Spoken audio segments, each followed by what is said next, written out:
Cody here with Prehistoric Encounters. Today's episode will be on ball pythons. They come from Central and Western Africa. A very easy python for people to handle. Very first time reptiles, real easy, mellow. Also called the royal pythons. Hatchlings are about 10 inches. Adult females will get between 3 and 5 feet. Males will get between 3 and 4. Lifespan is 30 plus years, but the oldest one, it reached the age of 47, and I believe it was the Philadelphia Zoo. Now, cool thing about them is they're really common, and they come in a wide variety of colors. You can pretty much find them throughout colors. As you can tell, I have a variety of colors myself.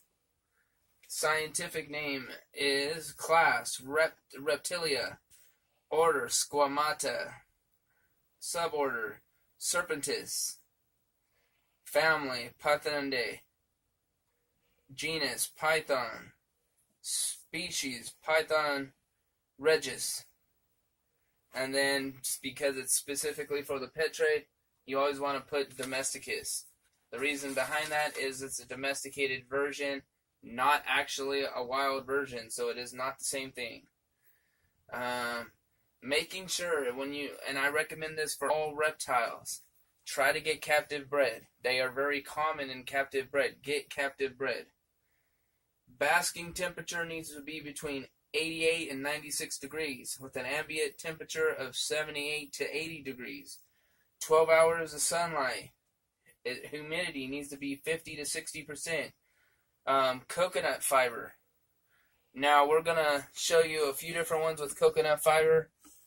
Over here we have one with moss. That's good for it. Now we're going to move over here to a cage of an adoption I just did.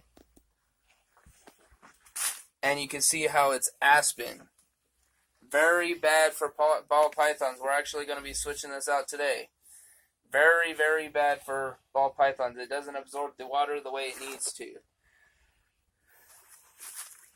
Going back to the good tanks, the ones that I actually set up myself. Coconut fiber is the best way to go. Captive bred, they eat mice and rats. Don't do anything thicker than the thickest part of their body. Very timid, shy. They when they're nervous, they tend to get into the shape of a ball, where their name comes from, ball python. Check the water and cleanliness of the cage daily. As you can tell, there's not really a whole lot of poop or anything in any of my cages. The reason behind that is I check daily, just in case. How they got their name. They ball up, and that's why they changed the name to ball python, but originally they were called the royal pythons because Egyptians and Africans for centuries have worn them for jewelry. They'll wrap around wrists, necks, ankles, and they'll just chill there. Very timid, like I said. Conservation is least concern. And like I said, I recommend checking the cleanliness daily. You only need to clean reptiles' tanks essentially every 3 to 6 months. You need to check it daily to make sure there's no poop. But they only really poop as soon as they digest. So if you feed them 1 mouse a week, they should only poop once a week. That pretty much covers the main portion of the educating on this one. Like I said, handle them daily. They'll grow to love you.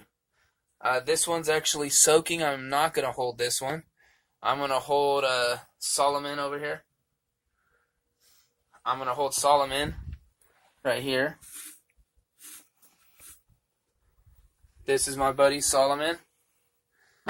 And everybody, hi. I'm Cody. No, we need to switch places.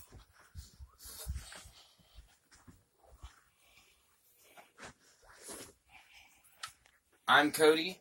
I'm the face of the business, as you can tell. Gorgeous thing. This is one of my very first reptiles in my new collection. I had quite a few reptiles when I was a kid. Found a really good shop here in town and started collecting them again. This is Solomon. He's going to be part of my ball python breeding project. That's why I named him Solomon from the Bible. Several wives and even more concubines. So,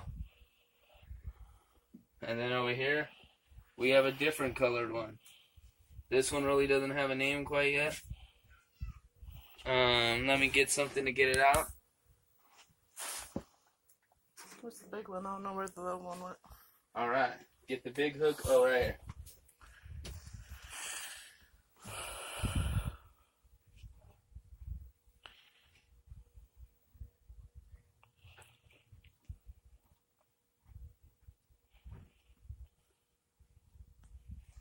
This one's a little bit more shy.